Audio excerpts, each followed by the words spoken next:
পুলিশের কাছে ধরা পড়েছে। 17 দিনের মাথায় বাংলাদেশের জিয়া রহমানই তাকে এনেছিলেন। কিন্তু তার পরবর্তী দেখেছি যে বাংলাদেশে হাজার হাজার নেতাকর্মীদের রেখে শেখ হাসিনা ঐতিহাসিক ছাত্র গণঅভ্যুত্থানের মধ্যে দিয়েছে মানে পালিয়ে যেতে বাধ্য হয়েছে, পালিয়ে গিয়েছে নেতাকর্মীদের ফেলে।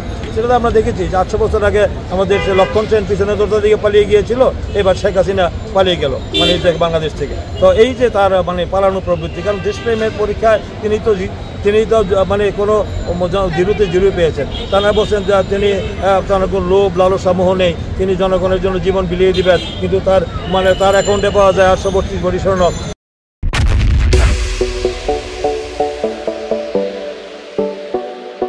তার বুঝতে হবে তার বোর্ডে পাওয়া গেল সে কি তার দেশপ্রেমের পরীক্ষা ছিল না, যার কারণে তাকে আন্তর্জাতিক অপরাধ ট্রাইব্যুনালে তাকে মৃত্যুদণ্ড দিয়েছে, তারা আমৃত্যু দিয়েছে, সাজা দিয়েছে।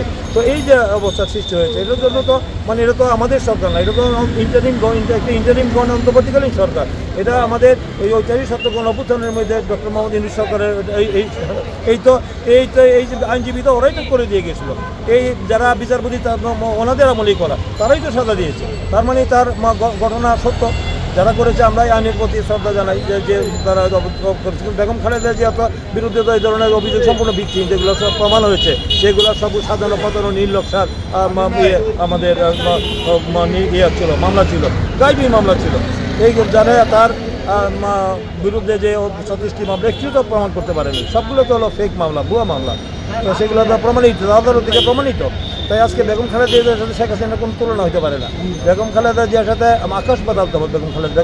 বেগম খালেদা যে আকাশচুম্বী জনপ্রিয়তার কারণেই তাকে তার বিরুদ্ধে যে ক্যাঙ্গারু আদালতে ফরমাইশি রায় দিয়ে তাকে 6 বছরের 10 বছরের কারাদণ্ড দিয়েছে হাইকোর্ট, 5 বছরের কারাদণ্ড যে নিম্ন আদালত, এই যে দিয়ে তাকে আজকে এই মৃত্যুর সন্ধিকোণে জীবন মৃত্যুর সন্ধিকোণে দাঁড় করিয়েছে কে? এই শেখ হাসিনা এবং এই সরকারের আমলে তার অত্যাচারের কারণে আছে বেগম খালেদা জিয়ার আজকে এই অবস্থা।